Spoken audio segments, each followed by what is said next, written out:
When Chris asked me to do wedding toast, my first thought was of honor and gratitude that he even considered me to do this.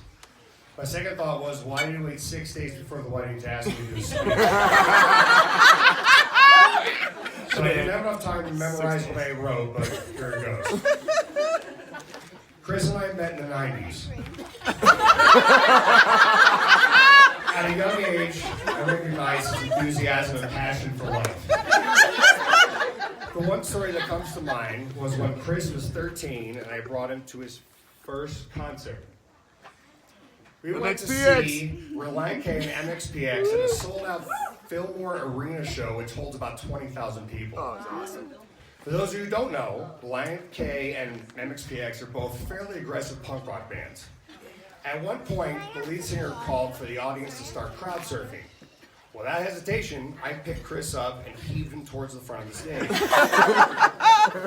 It was in that moment that I realized that I hadn't made an exit plan in the event that we'd gotten separated during the show. In the time before cell phones, I had no way to find him. While he was crowd surfing, I saw him disappear into one of the dozens of mosh pits.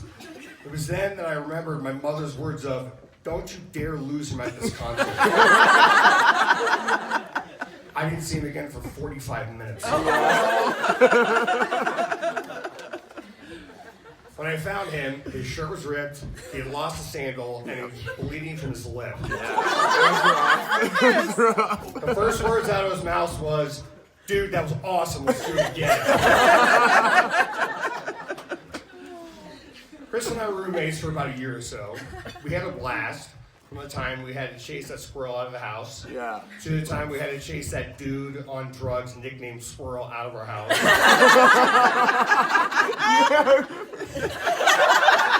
And he took Mom's kitchen knife. What? It was like one of the... And no, for the last time, I did not break your glass bomb. It was Calvin, right? Through the ups and downs of life, Chris has never ceased to amaze me with his positive charisma and amazing outlook towards life. Enter Leah. Hola. When Chris first told me, "Dude, I met this girl and I think she's the one," I rolled my eyes because Chris's positive outlook on everything is in stark contrast to myself. I'm what you call a glass half empty, but is there really a glass? Who defines what a glass is? And what is it even filled with type of guy? But after I met Leah, I saw her soft yet explosive personality. Her way of being silly and thoughtful, brash and kind, caring and giving. And then I realized that my little brother had found his other half. Let's raise a glass.